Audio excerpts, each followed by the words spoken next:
Yo les gars, donc aujourd'hui on va regarder comment donc nettoyer un carburateur. Donc ça c'est un petit carbu de dirt. Donc voilà, donc on va regarder ça. Donc pour commencer, ici donc c'est là où c'est fixé au moteur, donc ça c'est sur une dirt. Ici il y a le boisseau avec le câble d'accélérateur et ici le filtre à air. Donc ici c'est l'arrivée d'essence, donc ça avec la durite donc, qui est mise comme ça. Donc ça peut être d'autres durites, hein, c'est pareil. Ensuite ici il y a la durite de trop plein et la durite de vidange de cuve. Donc ça c'est la cuve. Donc vous démontez votre carburateur, vous enlevez votre boisseau avec votre câble. Donc c'est ici pour l'enlever, il faut simplement dévisser. Donc c'est un gros écrou dessus. Sinon sur certains carbus c'est une vis cruciforme. On dévisse et enfin l'ensemble se sort.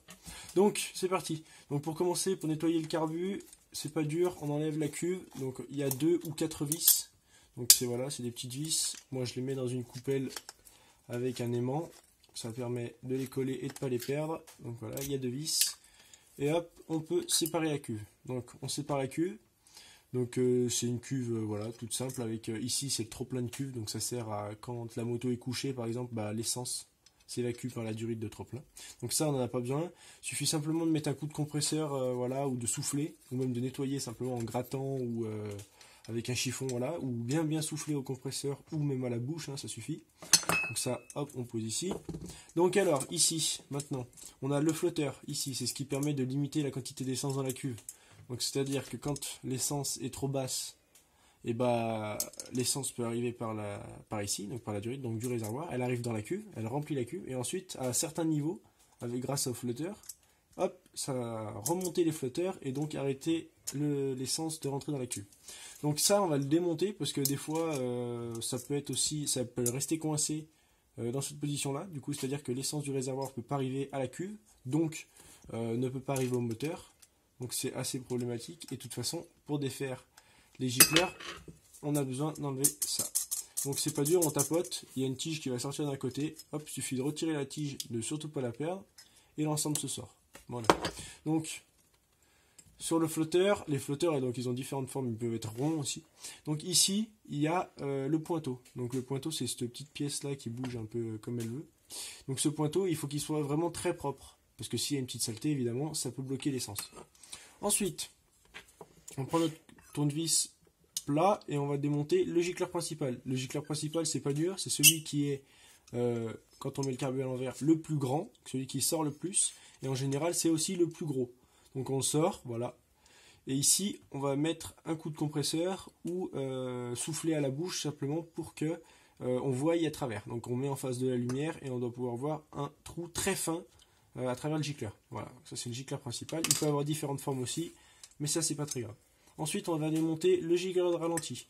Le gicleur de ralenti, c'est le petit gicleur qui est à côté du gicleur principal. Voilà. Donc ça c'est pareil, un petit coup de compresseur, on vérifie qu'on voit bien la lumière à travers, et c'est tout bon. Ensuite, maintenant qu'on a fait ça, on va démonter la fameuse vis de richesse. Donc la vis de richesse, c'est cette vis-là. Hop, pour bien nettoyer, donc on la retire. Et là, il y a un ressort qui sort avec. Donc surtout pas perdre le ressort, parce qu'il est très important, et ne pas perdre la vis non plus. Ensuite, maintenant qu'on a fait ça, on va encore retirer la vis de ralenti. Donc il ne faut surtout pas confondre les vis, mais elles sont quand même assez différentes. Donc voilà, donc la vis de ralenti, pareil avec son ressort. Et ensuite, ce qu'on va faire, c'est que maintenant qu'il n'y a plus de vis à part le système de starter qui n'a pas forcément besoin d'être enlevé, ce qu'on va faire, c'est qu'on va récupérer le compresseur. Voilà, avec la petite soufflette. Moi j'ai un compresseur, donc ceux qui n'en ont pas, ils peuvent le faire simplement en soufflant à la bouche. Mais bon, je conseille quand même d'avoir un compresseur pour nettoyer, c'est quand même beaucoup plus pratique. Ensuite, on va souffler dans chaque orifice, donc c'est-à-dire ici, là où il y avait le pointeau. Voilà, on va souffler un petit peu. Ensuite, ici, il y a un autre trou, ici, donc on souffle dans tous les trous. Voilà, on souffle bien dans tous les trous. Le gicleur principal. Voilà, il y a toujours un peu de poussière qui s'en va. Le gicleur de ralenti. Voilà, on souffle bien l'ensemble. La vis de richesse, la vis de ralenti. Et au niveau de toutes les connectiques. Et on souffle de tous les côtés. Dans tous les sens, on souffle là aussi, au niveau de l'arrivée d'essence. Et voilà. Donc maintenant qu'on a fait ça, on va passer au remontage du carbu. Donc c'est pas dur. Cette vis, il faut bien mémoriser donc, où vont les vis, parce que sinon on peut vite se perdre. Donc cette vis là, moi je sais que c'est la vis du ralenti. Donc on la visse. Il faut surtout pas que ça force. Hein. Normalement les vis elles rentrent toutes seules dans les pas de vis, donc dans les trous. Elles rentrent vraiment toutes seules. Donc il faut surtout pas que ça force. Si ça force, vous allez foirer votre carbu, foirer votre vis, et là vous n'avez plus qu'à racheter un carbu. Vu le prix des carbus, je vous conseille pas de forcer. Donc on va d'abord remettre le gicleur de ralenti, parce que c'est le plus pratique à mettre. Voilà. Ensuite, un petit coup de tournevis. Alors pour les gicleurs, je vous conseille surtout, vous vraiment pas serrer. Voilà, à peine amené en contact. Ensuite, le gicleur principal, c'est pareil. On arrive, on visse à la main.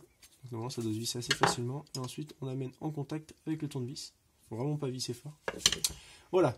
Donc maintenant qu'on a mis le gicleur de ralenti et le gicleur principal, on va remettre le pointeau. Donc voilà, le pointeau, il faut bien qu'il arrive dans la petite bague en laiton qu'il y a ici. Et ensuite, on va remettre la tige. Hop, on remet la tige. Paf. Voilà. Donc la tige, elle est à fleur de chaque côté. Elle ne doit pas dépasser beaucoup de chaque côté. Ensuite, donc, on regarde la forme du carbu et la forme de la cuve. On y remet bien dans le bon sens. Voilà. Ensuite, une fois qu'on a bien remis dans le bon sens, on va prendre nos deux vis de cuve. Voilà. On les met bien dans chaque trou.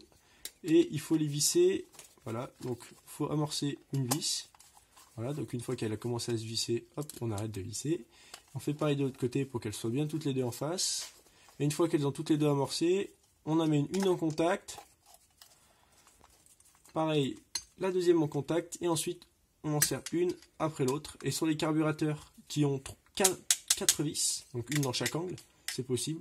Il faut bien faire un serrage en croix. Donc un serrage en croix, c'est-à-dire on tourne ici, ensuite on vient tourner complètement à la diagonale, ensuite on tourne sur le côté et encore une diagonale pour pouvoir serrer et pour pouvoir tordre la cuve. Voilà, donc maintenant qu'on a fait ça, on va simplement donc donner un réglage du ralenti. Donc on va visser à fond et on va dévisser de 2 tours. Voilà. Et la vis de richesse, c'est pareil. Hop, on visse à fond et on dévisse de 2 tours. Voilà, c'est des réglages universels. Après, si vous avez besoin de réglages, parce que du coup, votre vis de richesse, elle va être déréglée. Si vous avez besoin de réglages, vous pouvez aller voir ma vidéo carburateur. Donc sur ma chaîne, j'ai une vidéo où je vous montre totalement comment régler votre carburateur. Voilà, merci.